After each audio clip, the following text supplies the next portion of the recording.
Hello everyone, my name is Andreina Garcia. Today I will be presenting on cognitive development by Jean Piaget. The reason that I chose cognitive development was because cognitive development is actually a theory that very much interests me, especially due to the fact that I currently work as an infant teacher. So I feel like this theory really relates to my work in a personal level. So, a little information about Piaget.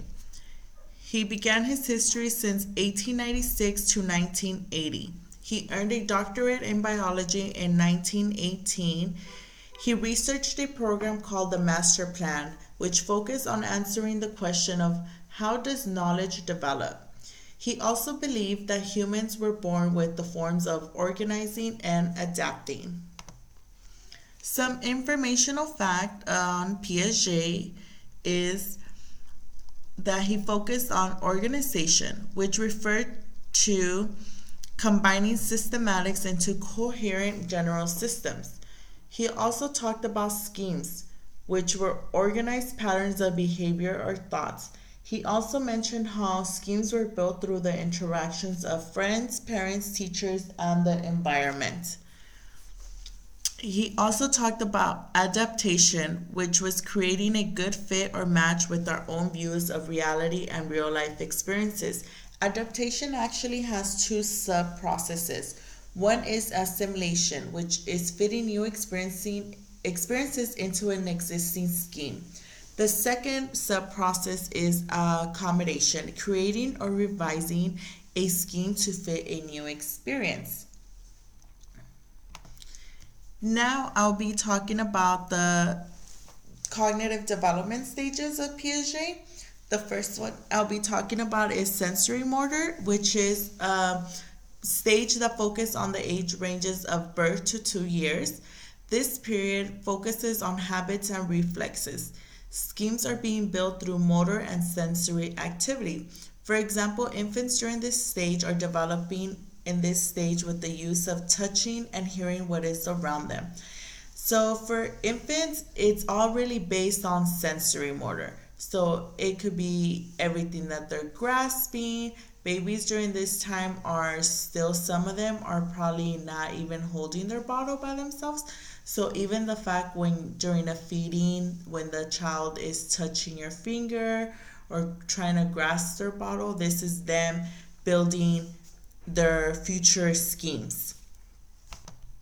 The next stage of Piaget was the pre-operational stage, which focuses on the ages of 2 to 7. In this period, this is the age group that is developing the capacity to think, mastering symbols and systems that include words, language, and letters. Preschoolers are actually limited in the aspect of this new capacity. For example, in this stage, we cannot expect a child between the age of 1 to 2 to classify words as we point them out with our guidance. For preschoolers, this actually states that they're not still yet really making logical decisions. Some of their forms of thoughts are not that logical, so they still need more building on this concept. Another stage of Piaget was the concrete operational stage, which focuses on the ages of 7 to 11. It is formed through formal instruction, informal experiences, which can include social contact as well. Logic is developed with a higher capacity. For example, in this stage, students can begin to experiment more with measurements and have an understanding of why it's like that. For example, the image I included, students will be able to see a long stone and also see it in another form and see how it's thin. They'll be able to use the same material and see the different aspects of that material that they're using. The last stage that Piaget focused on was formal operation, which ranges from 11 years and older. In this stage, a child is able to take experiences or situations into a general form. For example, in this stage, students are able to solve more complex problems. They're able to analyze them further. So a perfect example is basically math. Math changes every year, and they're able to use previous learned information to accommodate the new information that they are currently learning in their math class. So it's allowing them to basically critically think a little further and use past resources with their new resources. Lastly, my reference is my textbook. Overall, I really hope you all enjoy my presentation.